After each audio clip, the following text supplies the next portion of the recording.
Welcome back to the Call Me Larry podcast, the only podcast where both hosts are just your friendly neighborhood tech guy. How we doing today, Zach? Dude, there was an interesting thing that happened. Yeah, I think it was yesterday or the other day that I wanted to talk about. Was that, dude, people our parents' age, and technology, especially during the pandemic, is just not a good mix. So, for example, what happened to me is that we do a family Zoom every Sunday, like me and my entire family, which we didn't do before the pandemic, so I don't kind of get it why we do it now.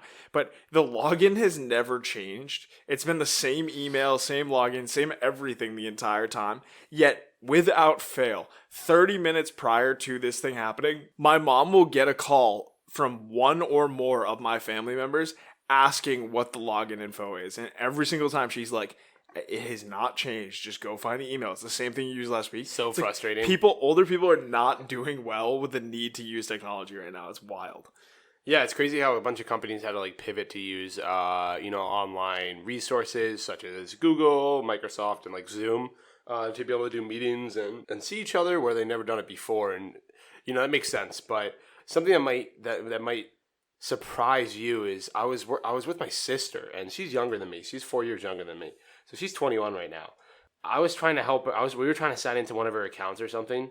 Dude, she didn't know a single one of her accounts. This is how this went her down. login info? Oh my God. It was so frustrating. And maybe some people are this way and it's totally cool. It's just for me, I like to at least know how to sign into my passcode, accounts. I have a handful of usernames and a handful of passwords. So it's if it's not one, just cycle through them. Dude, she had to send me money or something, right? So the first thing, she has to download her bank app or update it, whatever. Once she updates it, she doesn't know her own bank account information. We spend 20 to 30 minutes trying to sign into her bank, and I'm trying to go through all of her passcodes. I'm like, yo, Rachel, this is your bank. This is your money, and you can't even log in without... This is literally how you survive. Yeah, yeah, and I go back. She's like, yeah, I changed it 3 times in the past, 2 months. I was like, dude, jeez, what is the matter with you? What is going on? Figure out your passcode shit. She's just in college, man. It's just you don't care about stuff like that in college. I don't know, man. I knew all my passcodes, but so that was the first segment. Then it comes into creating an account, and she created another account on a different app. I was trying to refer her and stuff, something like that, and she made her account, and then 2 minutes later, after she made the account, she's like, already doesn't know what I don't know what my passcode is. Yeah. I was like, you just put it in. Come on, right? So all I'm saying is it's not just restricted to elder people or whatever. It's just people. Some people are just not as proficient in technology, and everything's digital now. And I'm awestruck by that personally. It's crazy. It's crazy. No, I get it, but I also feel like you and I in our regular day jobs, we use it literally day in and day out, from the start of the workday to the end of it. What kills me every time is no matter who they are. I should take that back. I know not no matter who they are, but I would say the vast majority of older folks that are trying to FaceTime, use Zoom, do anything technology-wise, that requires face chatting, something like that, where you're on a camera, they don't comprehend the fact that you don't need to be as close as possible to the camera. What is the angle? You know what I mean? Literally every single person is the closer that I get, the better that you can see me, which is debatably true, but it's I'm looking up your nose and I can just see everything that's going on up there. No, I think of my dad. In my ear. I think of my dad. It's when I FaceTime him, it's under his chin and I see his nostrils. And I'm just hello, dude. Jeff. And he's like, hello, my son. I was like, you want to fix that in camera? Can you put the phone up a little bit? I can't see I can't tell if it's they don't know, they don't care, or they just it's maybe a dominance thing for them. I don't get it. I don't know. It can be cute though, especially with grandparents and stuff when they... Oh, they have no idea. Yeah, well, they have no idea. And they're just they probably don't even hear what you're saying, but they're just in awe at the fact that they can see your face on a little screen, right? And you're looking at them, and they're just they don't know what to do, or they don't know what's happening, right? It's new territory. So we were on a family Zoom call, right, with my great aunt, and she's actually surprisingly into Facebook and all that still. She's very active online in that sense, but she's never done Zoom or anything like that. And she goes on Zoom and she's just freaking out. She has bad hearing, so she can't hear anything we're saying. Jimmy, get in here. Jason's trapped in the telephone again. We gotta get him out. She's just freaking out. She's bugging, and like we're trying to talk to her. We're like, hey, Aunt Joanne, how's it going? funny. She's like, what? Oh, how's it going, everybody? You know, like, and she's just like, wow, look, it's Jimmy. That's like, hysterical. Yeah, no, literally, like as she's talking, it was very funny. It was very entertaining. So there is kind of like a much like a more heartfelt, like cute side of like everyone having to use this technology and seeing people's first experiences.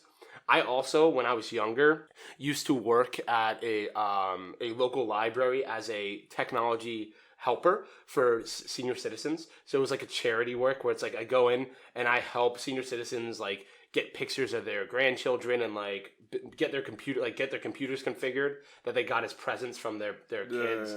And it was very, Probably very, developed a lot of patience doing that. I developed a lot of patience doing it, but like what made it all worth it was just the gratitude and how happy these people were once you helped them. This one guy, I walked him how to right click on his mouse, like how to use a mouse. I spent 45 minutes showing him how to use a mouse, and it's like I showed this man how to make a fire. Like, dude, when at the end, he was so grateful. He was shaking my hand, and like it just made his like year. Dude, that's the best. Is when you do something that's so simple, and it's like you just discovered fire. Like it takes crazy patience.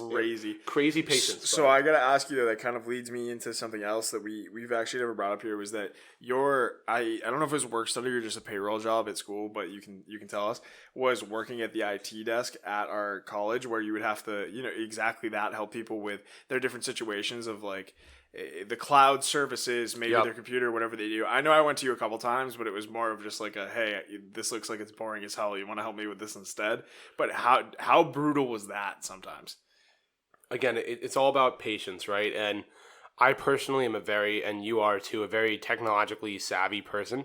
So it's interesting and a bit of a realization to understand that not everybody is on that level. Exactly.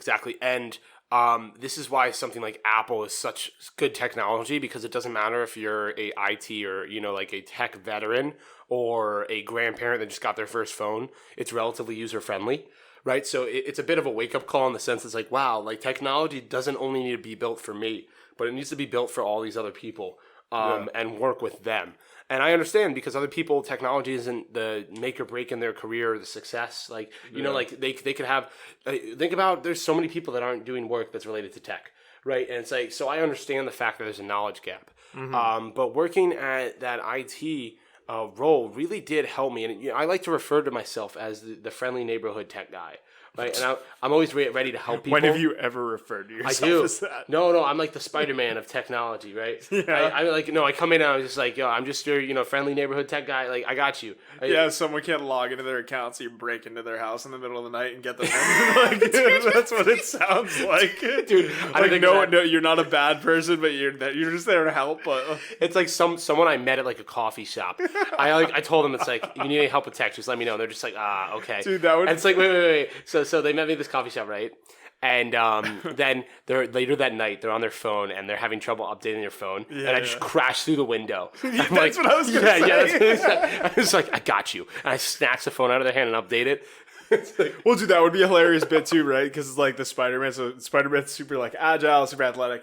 He's not gonna make a mess, right? But whereas you just come crashing through the window, that's what I was gonna say. Is you blow through the window, right? Like the Kool-Aid Man, like a mess everywhere, like the window's toast, whatever. And you come in really clumsily, and you like come swinging through. And you're like, I see you're having trouble logging into your account, and they're just like, run away, and then you help them log it in. But then as you leave, like there's just debris everywhere. Yeah. Like it's it was a home renovation that they didn't ask for, but at least they logged into their account. Instead of like a mask, I just have my glasses and like my fin as I come in and I press my glasses up. It's like, do you need help with tech?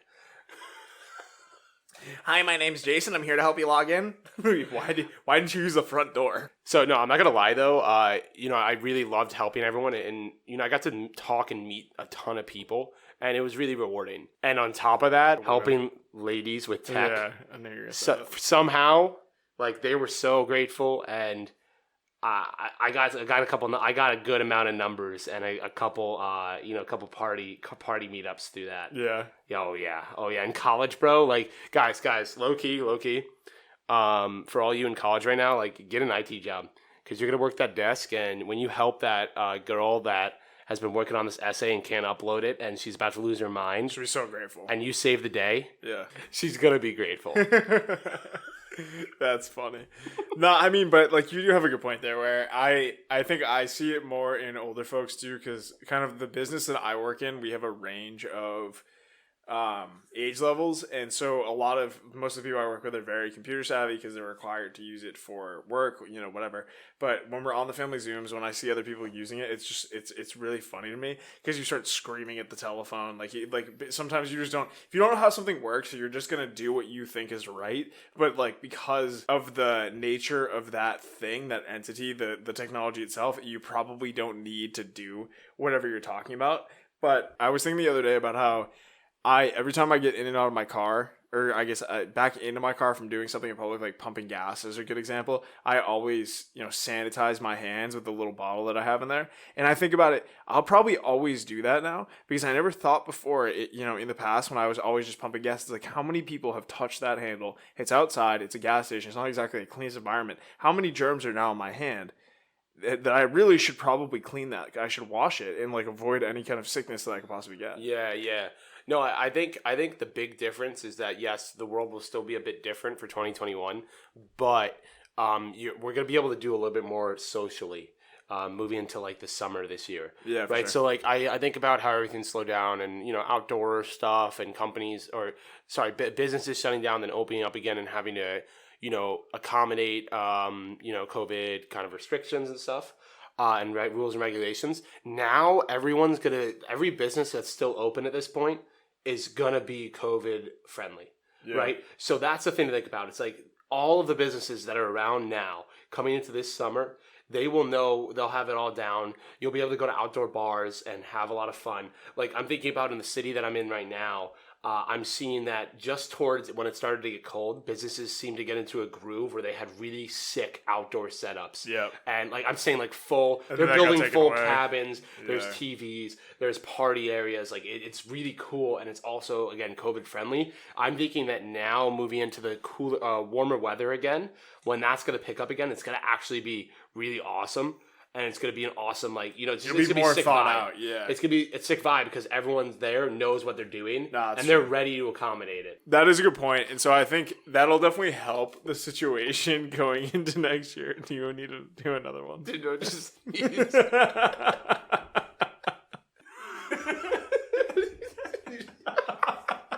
1 hour later. Continue. No, yeah, dude. I'd have to agree with you. I think that 2021 is probably going to be better based off of what you were just talking about how businesses are going to be better prepared or more prepared for... Yeah, everyone's more ready for it. Yeah, exactly. So, like, even if the COVID goes away, which obviously hopefully it does, even if there are some limited restrictions, it'll be better than what it was, because stuff's still going on right now. Yeah. And I think as a society, we adapted eventually. It took a while, I think, for people to get used to it. But I think fast overall, though. Yeah, but I think in terms of, like, ability to be like, oh, these are the new rules, okay, I'm not... no one was out there being like, you're not going to let me into the club because... you're over capacity, and it's like, sir, we literally can't let you in. We had to cut our bro, have you been to Florida? Florida, COVID doesn't exist in Florida. Dude, they don't care. I don't know if I would either. I'm partying there. Bro, my brother goes, or went, he graduated. Congrats, buddy. Good job. We knew you'd do it eventually. Time for you to get your shit together. It's a real world now. Be so mad at me for it's that. time for you to be a real boy. You're a real boy. You're a real boy. No, now. or go back to grad school. It gets you 2 years of alcoholism under your belt. Ooh, easy. You can guarantee it. But anyway, dude, he went to Miami, right? Obviously in Florida. And me and my dad used to go down for a football game once a year. We went down literally every single year except for this, which really sucked because it was a senior year, so it would have been great. COVID-19 rules and regulations where they have to keep people 6 feet apart, like social distancing, stuff like that. It would never ever exist there. I'm talking like when we went down, dude, there are literally stripper poles in the back of monster trucks, and just everybody is moshing. The cops are just there if you need help. Like, they're not enforcing any kind of rules whatsoever. You can't if that many people are going It's insane, like that, dude. yeah. Yeah, but like, you're right.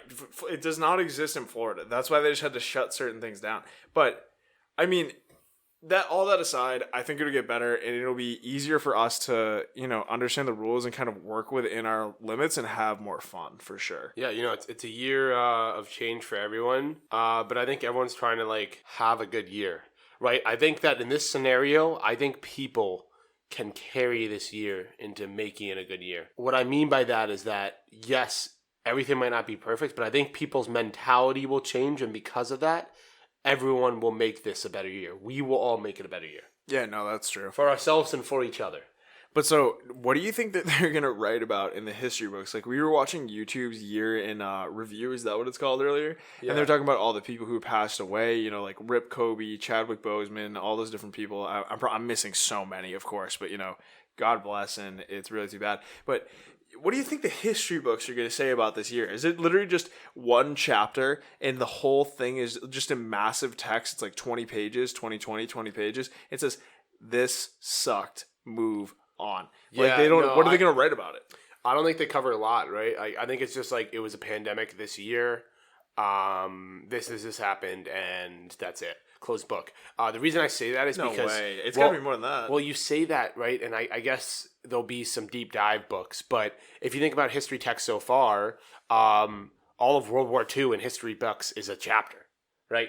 All of we've had pandemics in the past. That's true. We've had pandemics in the past. The Spanish flu is barely covered. I didn't even know it existed prior to this pandemic. Yeah, right. It's like, you know what I'm saying? Like, until this pandemic came around, I didn't even know there was another pandemic. No one will know about this one until the next one. Yeah, exactly. Yeah. Well, that's the whole thing. It's like, yes, we're living through it now, but I don't think it's going to be a big chapter by any means. That being said, there's going to be some cool things like documentaries, and cool as in like interesting things on documentaries and stuff and books that are focused on this time period. But when it comes to like whatever our kids going to know about it, I don't know. There was a cough, a little flu accident.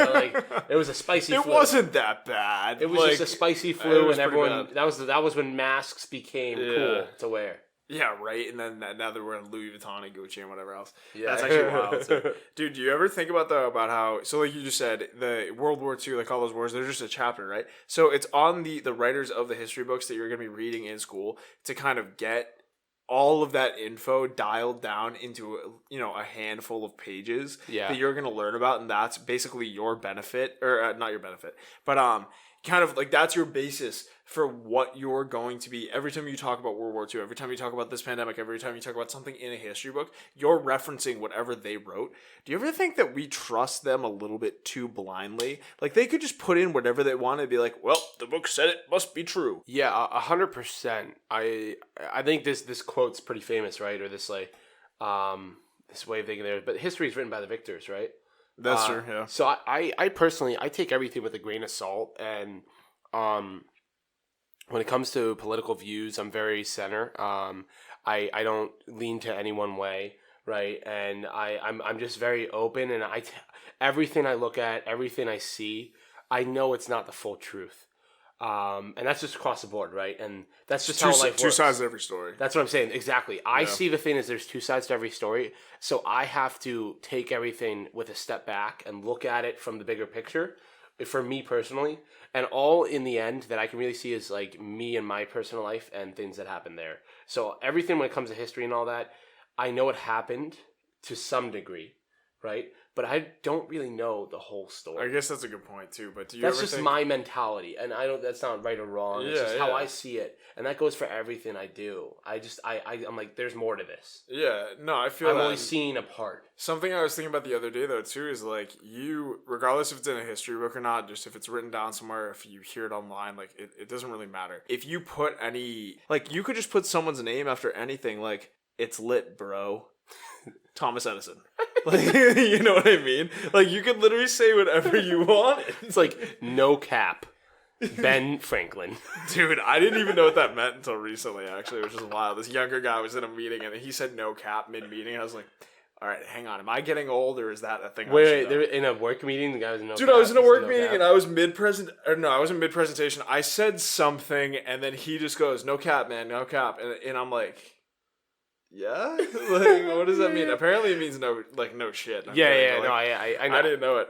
That's funny you didn't know that. It's interesting how I think also And not to bring it back into the whole thing with Zoom and all that, but now that work's more remote, I think that people are a lot more laid back, not only when it comes to what they're wearing, and girls not wearing makeup, and Dude, guys... I wear a backwards hat all the time. Well, okay, that's what I'm saying. So I would know never do that in the personally, office. a lot of women I work with don't wear makeup anymore. And I'm all about the no makeup game, personally. I don't like the makeup thing. I think women are beautiful the way they are. Or a lot of the women at my company have stopped wearing makeup, and they're wearing leggings and t-shirts, whatever. It's and definitely more comfortable, that's for sure. And guys aren't wearing suits or button downs. I wear sweatshirts and hats regularly in meetings.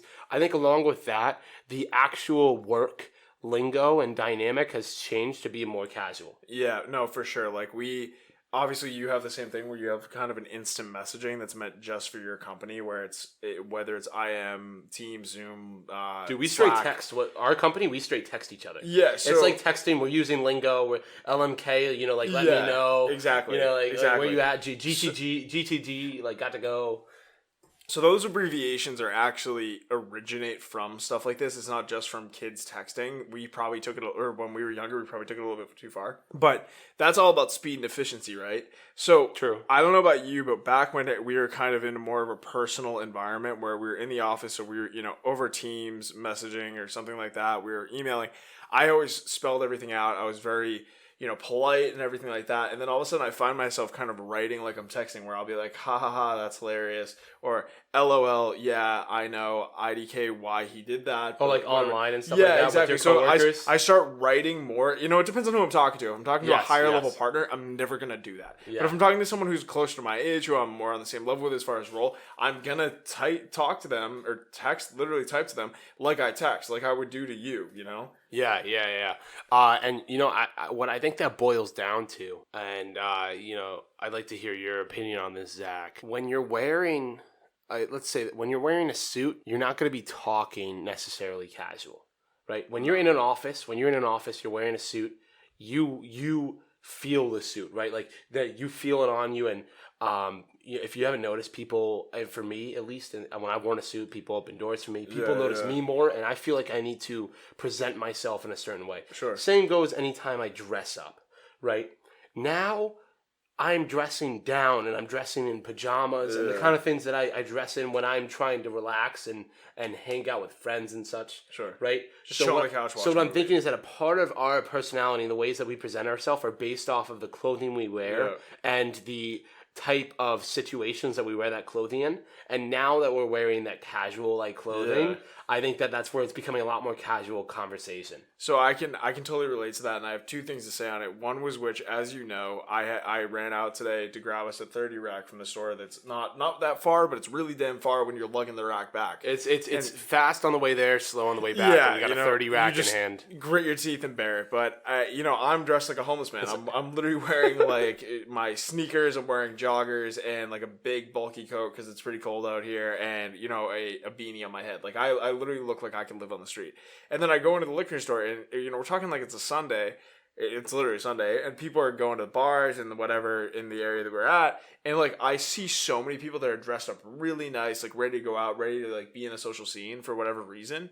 And I'm just like, oh man, dude, I look like a bum right now. I do not look like I am ready to like party or hang out. The other half of that, and kind of what you're saying about how you feel, is they have done studies actually that you act based on the way you're dressed. So for example, 100%. Like what part of the studies that I saw and was like told about was that if you wear hard-soled shoes, like dress shoes, like something a lot firmer, like they're not as comfortable as if you're wearing sneakers and moccasins or something like that, you're going to act more confident and kind of be ready to go and be in the public eye than if you're wearing moccasins or sneakers or something like that. Because it does depend on how you dress. I'm not saying you should dress in any way. I'm just saying that there are literally facts that out there that say that if you're dressed in a certain way, you might act a certain way. Like casual clothes, you're going to act casual. Business professional clothes, you're going to act confident and more professional. I would still dress to impress, right? That's a slogan. That's like a line for a reason.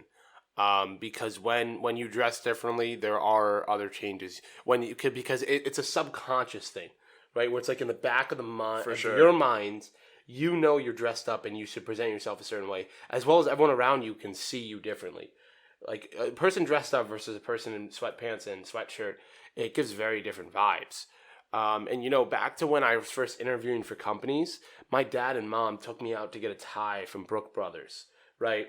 And so I got this tie, and my dad looked me in the eyes and he said, "This is your power tie.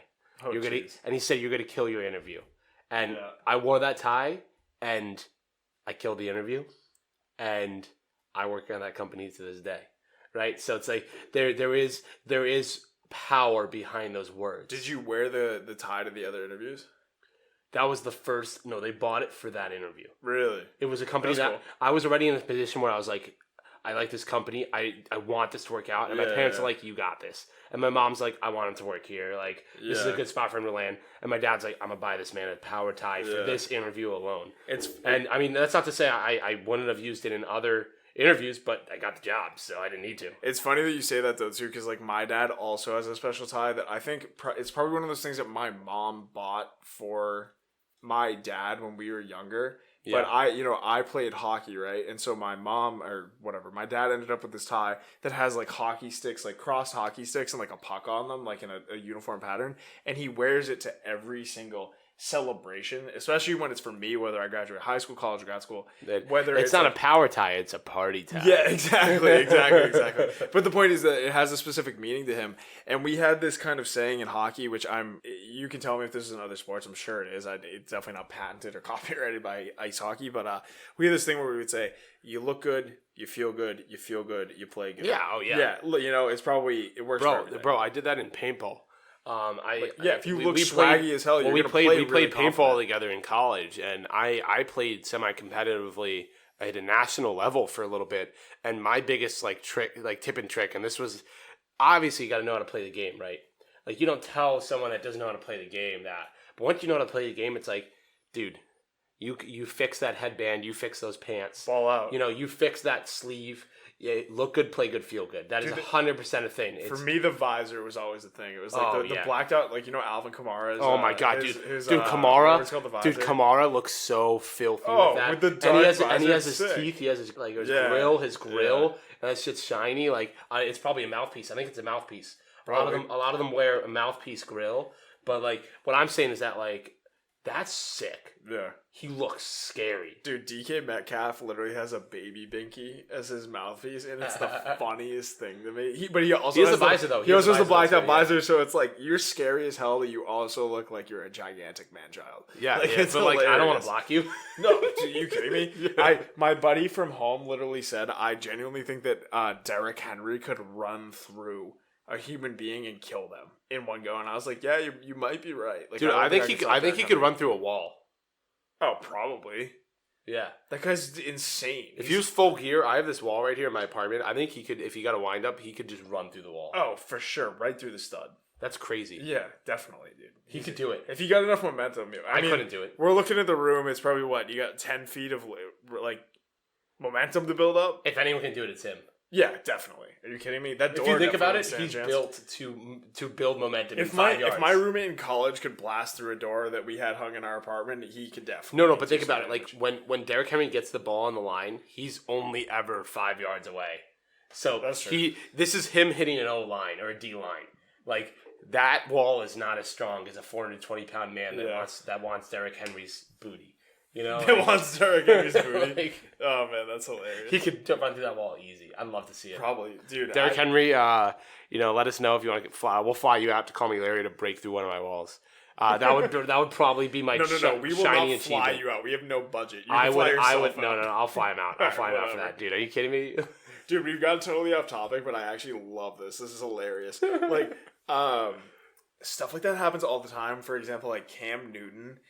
This season he was not doing so well for the New England Patriots, but he was dressing just like an A-list celebrity, like walking in every day, tree growing out of his head. Dude, his hair game's crazy. It's weird. I'm intimidated by it, though. It's like, how does it do it? How does it do it? It gives him an extra foot. It's growing. It's alive. Yeah, well, he has dreads, but he somehow gets them to stand straight up and down. I'm saying it's impressive. Yeah, it's I lit. don't know how it works. It's very unique. Whereas our boy Alvin Kamara looks absolutely sick with Alvin Kamara has the grill mouth guard, and then he has the blacked out visor, and then he has just like long dreads coming down the back of his jersey. Bro, you know who he looks like? You know what he looks like? Have you seen the Alien vs Predator movies? Yes, he looks exactly like he looks like a predator. Or the predator. He looks like a predator. You're right. Dude, I don't know if that's intentional, but like that's what it reminds me of. If you put a side by side picture, he's almost a predator from that. Like that is scary AF. There's a major difference between him and Derrick Henry, where Derrick Henry, like, Alvin Kamara looks really intimidating, but he's not that big of a human. Like, he's, a normal height, normal weight, like, whatever, but he's very elusive. Derrick Henry is just gigantic. But he also, like, he kind of looks funny. Like, he's, like, kind of a gronky. Yeah. In a sense, it's like, he's, like, almost like, and anyone that's that size. No. It's like anyone that's that size is abnormal, right? Wow. So what I'm saying is it looks gronky. Like, Gronk is just an abnormal human, right? And what I'm saying is Henry is the same kind of case where it's like anyone that is that stature and size, your body is abnormal. You are a titan. Like, yeah, no, I feel that. I think one thing about 2020 that I will kind of reeling it back into, like, how the years are going to improve, though, is that I think pro sports did a really good job getting their shit together and making things happen.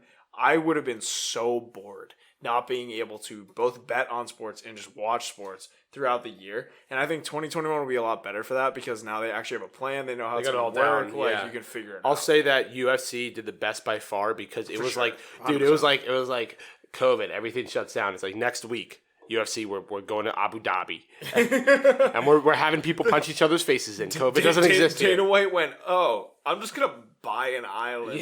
No big deal. Like, he's like, and this island, COVID doesn't exist, so we will fight, and it will be a bloody. I mean, granted, that was the sport that was probably the easiest to do that with because you're talking about like the whole team is one dude. Like you only need like 30 to 50 people, as a total to run that entire program. Whereas football, like you literally have 50 to 100 people per team. Like you have a oh my god, and for like a broadcast and video, refs, just to do you're all that, at like 500 people a game minimum. Yeah, and then you add all the fans, which they obviously didn't do a lot of fans, but like no, UFC did really well, and I think basketball did it really well, and that's because basketball is just like we're going to Disneyland. Right. It's like we're going to what is it, or Universal Studios or whatever. Like I'm going to Disneyland. Yeah. They just they rented out Disneyland. They're like we are in Disneyland. Oh, now. That's where they were. Yeah, they were somewhere in California. That sounds right. They were in one of the I think park resorts. Isn't it Disneyland is in California or something? Yeah. I don't know. They legit rented out an entire park. Yeah. They lived and they had like the food delivery or the people that made the food in one part of the park, and then the people the basketball players. I didn't know that. I knew that they were all like in one kind of bubble, but I didn't know that it was that. Yeah, it was a legit park. Dude, so I had this wild theory. That's actually. So smart though, right? It's like the parks aren't being used anyway. They're huge properties, and it's like we are making it's a bubble already. Well, they could have done that with the NFL for sure. Like for example, with hockey, the bubbles where all the teams were staying in the same hotel, which is hilarious because it's like there were stories about the Carolina Hurricanes and the New York Rangers, and the Carolina Hurricanes just beat the New York Rangers, and the Rangers were on the floor above them, so thus they were forced to share the elevator if they were like together in any way. That's a recipe. And for it was disaster. like the commentators after that series ended were like, we heard it made some really awkward elevator rides. Like it's just like you just beat our ass and knocked us out of the playoffs. Like whatever. I had this theory about football though, right? Because I was talking to my girlfriend. And I was just like, they can't do the bubble because the whole team is like 100+ people. You would literally need a whole hotel just for one team. And the problem is the teams are traveling. Yeah, well, that too. Well, the other idea was that if you in the NBA, they didn't travel, did they? They all played on the same courts. Yeah, the NBA did, and then because they were in their bubble. The NHL had two bubbles. They had two different areas. So, but NFL, it's like you can't just like pop up. You can't make a pop up NFL stadium. You can make a pop up basketball court easy. But the only way that it would work with the NFL was that they only play one game a week, right? Which typically is going to be on, most of them are on Sundays, and then you have Monday and Thursday. The way that could have worked, and this is what I was basically telling her, obviously it would have been a lot more trouble than it would have been worth. I was like, what if they just took over an entire city? They literally just shut down one city, and the whole of the NFL was there, and then you would only need one stadium because you could play 2 teams at a time. You have like 32 teams in the NFL or something like that. Yeah. And then you play throughout the week. That could work, but it's like just think about the sheer amount of people. You're talking about thousands of people that are involved in this organization that you now have to keep out of harm's way and keep them away from their families. That wouldn't work. It would never work. It also wouldn't work either because you would have so much higher a chance of if one team was to get hit by COVID. All the teams would just rip right because everyone, I'd say the benefit that's what happened in MLB a couple times. Yeah, well, exactly, and because NFL is such a big organization versus NBA is a bit smaller, and UFC even smaller than that, obviously. That if you did have a bubble with all the NFL teams, with all of their programs and how many people involved, there would just be so much more exposure and danger around that. Yeah, no, I agree with you, man. That's definitely true. Yeah, but yeah, for our CML listeners, our only piece of advice is always hedge your bets. If you're a little bit worried, cash out early. If you're not like me and you're not greedy as hell, because I could have kept my money instead of losing it. And we will catch you next week. Please go give a like and subscribe wherever you listen to podcasts. We genuinely appreciate it. It really helps us out. Give us a follow, like our stuff on Instagram and Twitter at @callmelarry_pod. I just want to leave a closing thing here on this episode. I think that DraftKings and Penn National Gaming and any other gaming sites you can find on the stock market are going to be a really good buy in the next year or so. They're going to blow up this year, right? So buy the dip and thank me later. I just want to make this call out now because I know it's gonna be a big return on investment for all our Larrys out there. So yeah, we'll catch you guys. Thanks for listening. Peace. This is Call Me Larry. Like and follow to get us on demand.